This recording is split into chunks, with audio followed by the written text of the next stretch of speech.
Good morning everyone. Welcome back to GK Today.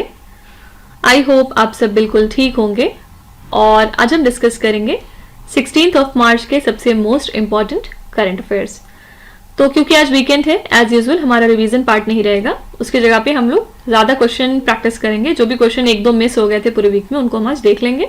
और थोड़ा सा लाइव सेशन इसलिए भी रखा जाता है सैटरडे को, जिससे कि सैटरडे संडे आप थोड़ा सा फ्री फील करें और एक हफ्ते में आपने जो भी कुछ पढ़ा है उसको प्रॉपरली रिवाइज करने का आपको टाइम मिल सके। ठीक है, तो मंडे से हम लोग वापस अपना रिविजन स्टार्ट करेंगे। चलिए स्टार्ट करते हैं अपना session. Recently where was the India's first future labs centre inaugurated. India का पहला फ्यूचर लैब सेंटर हाल ही में कहाँ पे इनॉग्रेट किया गया, आपको ये बताना है। तो हमारे मिनिस्टर राजीव चंद्रशेखर ने इनॉग्रेट किया इंडिया का पहला future lab centre CDAC Thiruvananthapuram में। ठीक है, सीडैक का फुल फॉर्म क्या होता है? Centre for development of advanced computing. Fine, ये फोकस करेगा सेमीकंडक्टर चिप के ऊपर, साथ ही स्ट्रेटेजिक इलेक्ट्रॉनिक्स के ऊपर भी।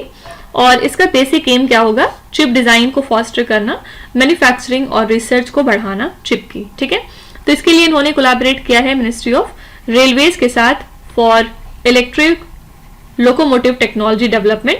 और इसके अलावा एक एमओयू भी साइन किया गया है टाटा पावर के साथ फॉर माइक्रोग्रिड टेक्नोलॉजी। ठीक है, तो electric vehicle wireless charger technology develop कर रहा है सीडैक और VNIT नागपुर मिलके। और उसके बाद फिर इस टेक्नोलॉजी को ट्रांसफर किया जाएगा बेल राइज इंडस्ट्रीज लिमिटेड के पास। तो 100 स्टूडेंट से भी ज्यादा को ये अपॉर्चुनिटी दी जाएगी कि वो इस प्रोजेक्ट में इन्वॉल्व हो सकें। ठीक है, तो बस यहाँ पे फर्स्ट न्यूज के तौर पे क्वेश्चन याद रखिएगा कि इंडिया का पहला फ्यूचर लैब सेंटर कहाँ पे इनॉग्रेट किया गया। Your answer is CDAC Thiruvananthapuram. अच्छा, इसके अलावा आजकल एक बॉर्डर बहुत ज्यादा न्यूज में है। आपको डिटेल में जाने की ज्यादा जरूरत नहीं है क्योंकि आपके वनडे एग्जाम में इंटरनेशनल करंट अफेयर्स तो बहुत ज्यादा नहीं आते हैं एज सच। लेकिन ये याद रखिएगा कि ब्लू लाइन टर्म ये कौन सी दो कंट्रीज के बीच की बाउंड्री का नाम है। तो यहाँ पे आंसर है लेबनान और इजराइल। ठीक है, इससे ज्यादा आपको याद रखने की कुछ जरूरत नहीं है, बस ये याद रखिएगा कि blue line term serves as the boundary between which two countries. Answer is Lebanon and Israel. Recently, which university conferred President Murmu with the honorary degree of Doctor of Civil Law? इसमें से कौन सी university है जिसने कि president Droupadi Murmu को confer किया है with the honorary degree of doctor of civil law? यहाँ पे आपका आंसर हो जाएगा university of Mauritius, that is B option. और इन्होंने ऑनररी डॉक्टरेट अवार्ड किया है in civil law to our president Droupadi Murmu. और इस दौरान प्रेसिडेंट मुर्मू ने एम्फेसाइज किया एजुकेशन के इंपॉर्टेंट रोल को कि किस तरह से वो फ्यूचर को शेप करने में हेल्प करता है। और इसी के साथ ये इंडिया का कमिटमेंट दर्शाता है to the youth empowerment and transformative impact of education. ठीक है, इसके अलावा इन्होंने मॉरिशस की तारीफ की काफी ज्यादा कि मॉरिशस हमारा एक वैल्यूड पार्टनर साबित होता है एजुकेशन और रीजनल कोऑपरेशन के मामले में, जहां पे हंड्रेड्स ऑफ मॉरिशन स्टूडेंट्स को फायदा पहुंचता है from the Indian programmes annually. ठीक है, तो यहाँ पे आंसर है university of Mauritius, that is B option. और इसके अलावा एक नेशनल पार्क है, इंटरनेशनल नेशनल पार्क है, जो आपको याद में रखना है, केंग कराचन नेशनल पार्क। ठीक है, पूछा जाए अगर कि ये नेशनल पार्क कहाँ या कौन सी कंट्री में लाई करता है तो योर आंसर इज थाईलैंड। ठीक है, किस वजह से न्यूज में था थोड़ा सा बता देती हूँ। एक्चुअली रिसर्चर्स ने यहाँ पे डिस्कवर किया है एक नई स्कॉर्पियन की स्पेशीज जिसकी पहली बार 8 आंखें दिखी हैं और 8 इसके पैर हैं। ठीक है, तो थोड़ी सी छोटी मोटी न्यूज रहती है लेकिन जो लोकेशन है वो आपके लिए इंपॉर्टेंट हो जाती है। तो केंग कराचन नेशनल पार्क कौन सी कंट्री का है? Answer is Thailand. Prime minister of India recently laid the foundation stone of Petronet LNG's petrochemicals complex at which place? हमारे प्राइम मिनिस्टर नरेंद्र मोदी ने नींव रख दी है पेट्रोनेट LNG के पेट्रोकेमिकल्स कॉम्प्लेक्स की। कहाँ पे या कौन सी जगह पे, आपको ये बताना है। तो प्राइम मिनिस्टर नरेंद्र मोदी ने इनॉग्रेट किया पेट्रोनेट LNG का पेट्रोकेमिकल कॉम्प्लेक्स दहेज गुजरात के अंदर, जिसकी लागत है 20,000 करोड़ रुपए। ठीक है, इस कॉम्प्लेक्स का बेसिक पर्पस क्या है? नेशनल हाइड्रोजन प्रोडक्शन को बूस्ट करना और पॉलीप्रोपिलाइन डिमांड को बढ़ाना, जिससे कि जो इंडिया की यूथ है उनका ब्राइटर फ्यूचर एंश्योर हो सके। इसके अलावा 50 प्रधानमंत्री भारतीय जन औषधि केंद्रास को भी डेडिकेट किया गया नेशन को फ्रॉम अहमदाबाद गुजरात। और ये जो कॉम्प्लेक्स है ये इथेन और प्रोपेन हैंडलिंग फैसिलिटीज को फीचर करेंगे। इनकी लागत है 20,600 करोड़ रुपए। ठीक है, तो ये भी रिसेंट इनॉग्रेशन के फॉर्म में आपको याद रखना है कि प्राइम मिनिस्टर नरेंद्र मोदी ने नींव रखी है पेट्रोनेट LNG के पेट्रोकेमिकल्स कॉम्प्लेक्स की कौन सी जगह पे? आंसर है दहेज गुजरात। देखिए, इसके अलावा एक रिपोर्ट हाल ही में जारी की है CEEW ने। ये क्या है? Basically council on energy environment and water की रिपोर्ट। ठीक है, ये रिपोर्ट जारी होती है on used water management spotlights, जिसमें हरियाणा, कर्नाटका और पंजाब लीडर्स साबित हुए कंट्री के अंदर। ठीक है, एक्चुअली जो अर्बन वाटर डिमांड है वो बहुत ज्यादा अब बढ़ गया है और जो ग्राउंड वाटर लेवल्स हैं वो ड्विंडल हो चुके हैं। तो अर्बन लोकल बॉडीज जो हैं इनको इनहैंस्ड ट्रीटमेंट की जरूरत होती है, साथ ही रीयूज इंफ्रास्ट्रक्चर बनाना पड़ता है और फाइनेंशियल कॉन्स्ट्रेंट्स की वजह से हिंडर होते हैं 90% ऑफ अर्बन लोकल बॉडीज। तो सिर्फ 28% of 72,000 million tons of used water को ट्रीट किया जा सकता है। इसके लिए CEW ने प्रपोज किया है एक municipal used water management index, जिससे कि आप ट्रीटमेंट और रीयूज को प्रायोरिटाइज कर सके। इसका एम क्या है, जो प्रेसिंग वाटर क्राइसिस है कंट्री के अंदर उसको एड्रेस किया जाए। ठीक है, तो अगर आपसे पूछा जाए कि जो रिसेंटली रिलीज रिपोर्ट थी CEW की, इनके मुताबिक कौन से स्टेट्स हैं जिनको टॉप मोस्ट पोजीशन पे रखा गया है वाटर मैनेजमेंट के टर्म्स में, तो आंसर है हरियाणा, कर्नाटका एंड पंजाब। ठीक है, recently where was the Bharat Shakti military exercise held. ये एक्सरसाइज कहाँ पे हाल फिलहाल हुई है, आपको ये बताना है। तो आपका आंसर यहाँ पे हो जाएगा Pokhran, Rajasthan, that is A option. Prime minister Narendra Modi ने फॉरेन डेलीगेट्स के साथ मिलकर ऑब्जर्व किया भारत शक्ति को, जो कि लार्जेस्ट मिलिट्री एक्सरसाइज है इंडिया की हिस्ट्री में। कहाँ पे हुआ, पोखरण, राजस्थान में। ठीक है, ये ट्राई सर्विस ड्रिल है जिसमें कि फीचर होते हैं इंडियन आर्मी, इंडियन नेवी और इंडियन एयरफोर्स। याद रखिएगा इसमें इंडियन कोस्ट गार्ड नहीं होता है। ठीक है, और इंडियन आर्मी इसमें होस्ट की तरह सर्व करता है। तो की कमांडर्स सभी फोर्स से गए थे इसको अटेंड करने, जहां पे इंडिया की मिलिट्री प्रोग्रेस को शोकेस किया गया ग्लोबल स्टेज पे। ठीक है, तो बस वेन्यू याद रखिएगा कि भारत शक्ति मिलिट्री एक्सरसाइज कहां पे हुई है, your answer is Pokhran in the state of Rajasthan. Next है, recently which state government has announced a massive transfer of funds under the Krishak Unnati योजना। कृषक उन्नति योजना के तहत कौन सी स्टेट गवर्नमेंट है जिसने बहुत सारा फंड ट्रांसफर किया है? आंसर है यहाँ पे बी ऑप्शन, छत्तीसगढ़। यहाँ के चीफ मिनिस्टर कौन है, विष्णु देव। इन्होंने सिग्निफिकेंट फंड ट्रांसफर अनाउंस किया अंडर द कृषक उन्नति योजना बलोद के अंदर, जिससे कि फार्मर्स को सपोर्ट मिल सके। और इस स्कीम के थ्रू ऑफर किया जाता है 3100 rupees per quintal paddy procurement के लिए, और 145 lakh metric tons of paddy को प्रोक्योर किया गया from 24 lakh farmers during the Kharif season. ठीक है, तो जाहिर सी बात है इनको काफी ज्यादा बेनिफिट पहुंचा है, और इसके अलावा 970 रुपीज पर क्विंटल दिए जाते हैं अंडर द स्कीम। ठीक है, तो बस आपको ये याद रखना है कि छत्तीसगढ़ स्टेट गवर्नमेंट ने massive transfer of fund announce किया है अंडर विच योजना, अंडर कृषक उन्नति योजना। नेक्स्ट क्वेश्चन एक्सट्रीमली इंपॉर्टेंट है क्योंकि आपके एग्जाम में सिप्री की रिपोर्ट यूजुअली पूछी जाती है। According to the SIPRI report, SIPRI की रिपोर्ट के मुताबिक Which country ranked as the world's leading arms importer from 2019 to 2023? इस टाइम पीरियड में कौन सी कंट्री है इसमें से जिसने सबसे ज्यादा इंपोर्ट किया है आर्म्स को? यहाँ पे आंसर हो जाएगा India, that is D option.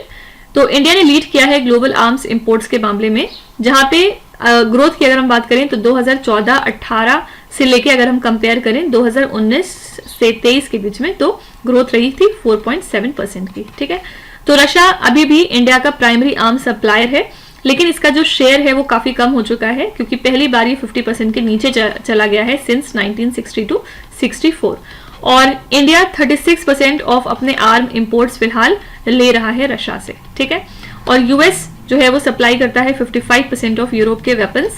Japan का जो इंपोर्ट है वो भी राइज हुआ है बाय 155%, और साउथ कोरिया का इंपोर्ट राइज हुआ है बाय 6.5%। ठीक है, चाइना की अगर हम बात करें तो चाइना का जो ओवरऑल इंपोर्ट है वो डिक्रीज हुआ है बाय 44%। ठीक है, तो यहाँ पे इंडिया की बात याद रखनी है कि इंडिया दुनिया का लीडिंग आर्म्स इंपोर्टर रहा है इस टाइम पीरियड में। ओके, नेक्स्ट है, Recently, India signed an agreement with which country in the field of food security? Food security की फील्ड में हाल ही में इंडिया ने किस कंट्री के साथ एक एग्रीमेंट साइन किया है?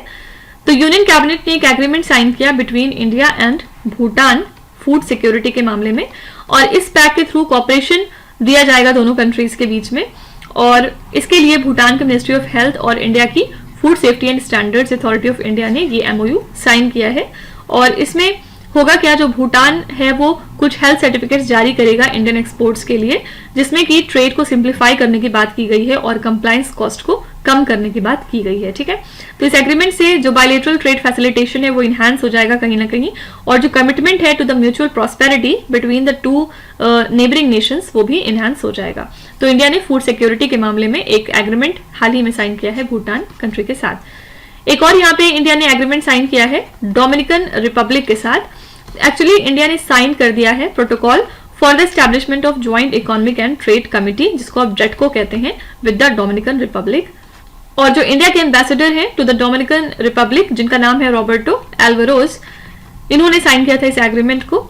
इंडिया और डोमिनिकन रिपब्लिक का फिलहाल कोई भी बायलैटरल इंस्टीट्यूशनल मैकेनिज्म नहीं था ट्रेड और कॉमर्स के सेक्टर में, और इंडिया ज्यादातर गोल्ड इंपोर्ट करता है डोमिनिकन रिपब्लिक से। और हम क्या एक्सपोर्ट करते हैं इस कंट्री को? फार्मास्यूटिकल्स, प्रोडक्ट, मोटर व्हीकल्स और साथ ही 2-3 व्हीलर्स। ठीक है, तो अगर आपसे पूछा जाए कि इंडिया ने हाल ही में प्रोटोकॉल साइन किया है जिसके बाद जेटको को स्टैब्लिश किया जा रहा है, कौन सी कंट्री के साथ, तो आंसर हो जाएगा डोमिनिकन रिपब्लिक। जेटको का फुल फॉर्म क्या है? Joint economic and trade committee.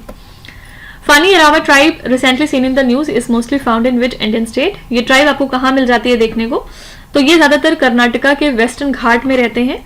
और किस वजह से आजकल न्यूज में है? क्योंकि ये बहुत ज्यादा अपने लाइवलीहुड को लेकर चैलेंजेस फेस कर रहे हैं। डिस्पाइट कि इनको लैंड राइट एक्विजिशन दिए गए थे under the forest right act, ये जो ट्राइब्स हैं कि अभी भी बहुत ज्यादा स्ट्रगल कर रही हैं अपने सर्वाइवल को लेके। और 2021 में जब लोकल्स ने इनको हेल्प किया था, उस टाइम पे इन्होंने अपने लैंड राइट्स को सिक्योर कर लिया था और 19 हाउस होल्ड को उनके लैंड राइट्स दिए गए थे, जो कि 135 एकर्स में फैले हुए थे। ठीक है, तो फानी यरावा ट्राइब की बात करें तो ये ज्यादातर रहती है कर्नाटका के वेस्टर्न घाट रीजन में। Answer is B option, Karnataka. Next है, recently which ministry inaugurated the credit assistance programme for Jan Aushadhi केंद्रास? इसमें से कौन सी मिनिस्ट्री है जिसने क्रेडिट असिस्टेंस प्रोग्राम को हाल ही में इनॉग्रेट किया है जन औषधि केंद्रास के लिए? तो यहाँ पे आपका आंसर हो जाएगा ministry of chemicals and fertilizers. इसके मिनिस्टर कौन है? मनसुख मांडविया।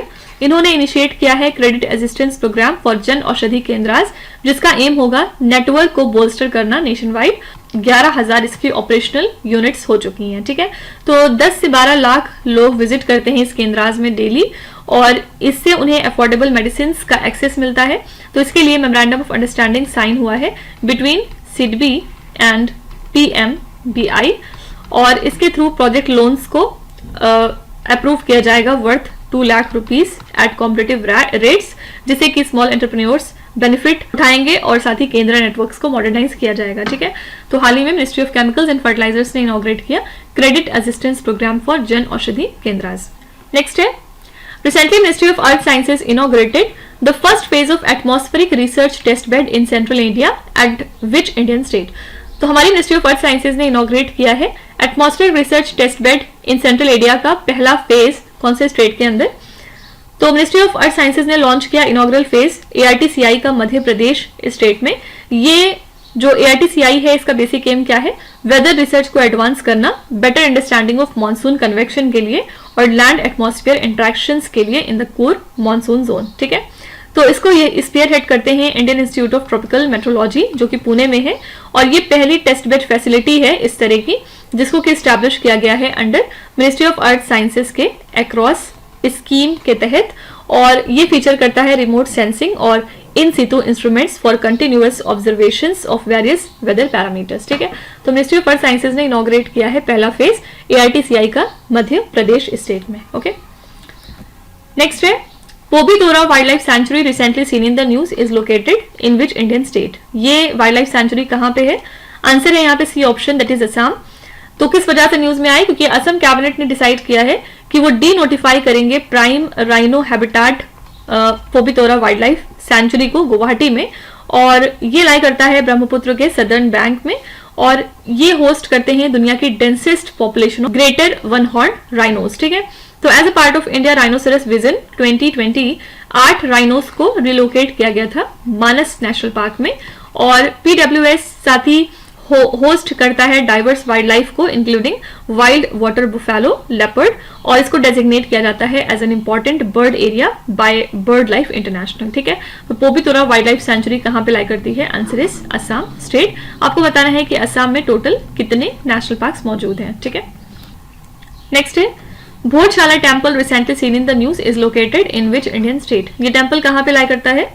तो ये टेम्पल मध्य प्रदेश में है, और किस वजह से न्यूज में आया है? क्योंकि मध्य प्रदेश की हाई कोर्ट ने आर्कियोलॉजिकल सर्वे ऑफ इंडिया को ये इंस्ट्रक्शंस दी हैं कि उन्हें सर्वे करना होगा इस टेम्पल का। इस टेम्पल को आप कमल मौला मॉस कॉम्प्लेक्स के नाम से भी जानते हैं। ताकि इसका जो ट्रू नेचर है वो सामने आ सके। एक्चुअली यहाँ पे होता क्या है, जो हिंदूज हैं वो पूजा कंडक्ट करते हैं ट्यूसडे को, और जो मुस्लिम्स हैं वो यहाँ पे फ्राइडे को नमाज पढ़ते हैं। ठीक है, ऐसा कब से चला आ रहा है? Since April 2003। तो इसी वजह से मध्य प्रदेश हाई कोर्ट अब चाहती है कि इसके बारे में सर्वे हो सके, जिससे कि ट्रू नेचर इसका पता चल सके, और ये अपने अंदर एक हिस्टोरिकल और रिलीजियस सिग्निफिकेंस होल्ड करता है। इसके अलावा ये एक मॉन्यूमेंट ऑफ नेशनल इंपॉर्टेंस है। ठीक है, तो भोजशाला टेम्पल की लोकेशन याद रखिएगा, कहाँ पे है? मध्य प्रदेश में। लास्ट क्वेश्चन है, India sign the inter governmental framework agreement on the India middle east Europe economic corridor with which country?